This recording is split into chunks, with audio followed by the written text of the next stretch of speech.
As you all know, doshas is an important concept of Ayurveda. Along with this, the concept of dosha dhatu malamulam hi shareeram is also important.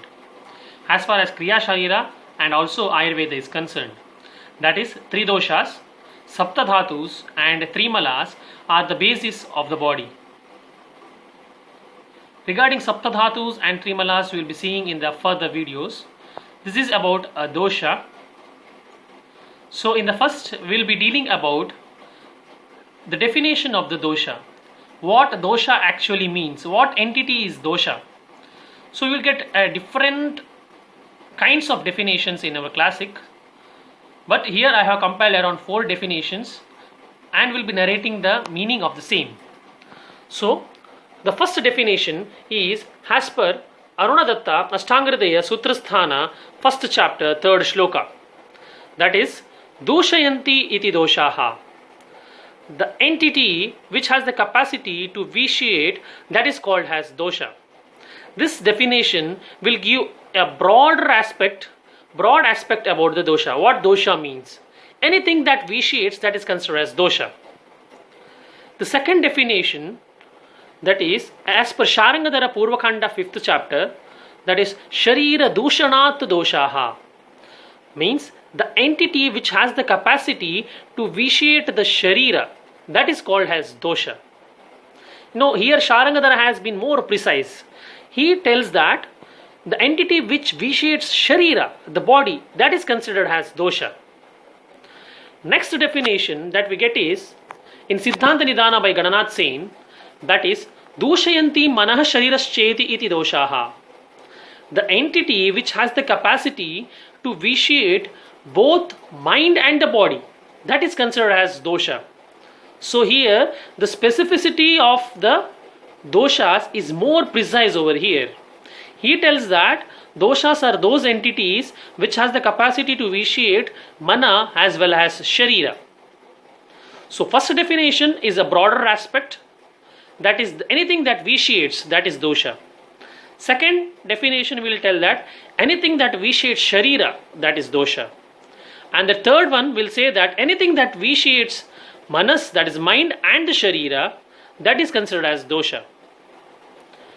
Next, the question arises is that from what time these doshas has the capacity to vitiate the body and the mind. So for this we get a definition in Madhavanidhana of Madhukosha commentary, that is Prakritihi arambakatve sa ati swatantrena dustikartatvam doshatvam. Doshas has the capacity to vitiate from the time of formation of Prakriti. When the Shukra Shonta Sanyoga occurs, at that time itself, from that time itself, doshas has the capacity to vitiate the Shareera. So this is what the definition of doshas that you get in our classics. Much more definitions are there, like Dushana Swabhava Doshaha. Again the meaning will be same. Means which has the capacity to vitiate, that is considered as dosha. The term dosha, because here we have to understand that it has the capacity to vitiate. But in normal conditions, in normal physiological level, these doshas will be conducting or taking out different functions which are necessary for the body. It doesn't mean that these doshas are not needed for the body. It is needed when it is in normal limits, then it does the normal functions which is at most required for the continuity of life. But when there is some abnormality in the regimens, might be ahara, might be vihara, because of that there is vitiation of this percentage of doshas in the shareera, because of which it tends to vitiate, it gets vitiated, it vitiates the dhatus and hence the malas. So hence you know dosha, dhatu and mala. Because our faulty diet habits or faulty regimens, this affects the doshak status. The doshic status will be affected by faulty regimens, and whatever the vitiated doshas are there, that will vitiate the dhatus and malas, and hence there will be total imbalance in the status of the dosha, dhatu and mala. It means imbalance in the health status, means a disease status. So this is how a dosha is important in maintaining the health also, as well as in maintaining the continuity of the disease even. So here, since we are considering the treatment aspects, we are treating the doshas. We are treating this vata, pitta and kapha. Hence the term important on the negativity is brought up over here. We have to consider even the normal functions first. After that only we can understand what the abnormal functions are there of these doshas. When these doshas are increased, what happens? When these doshas decrease, what happens? That is the second part. But first we have to understand what are the normal functions also.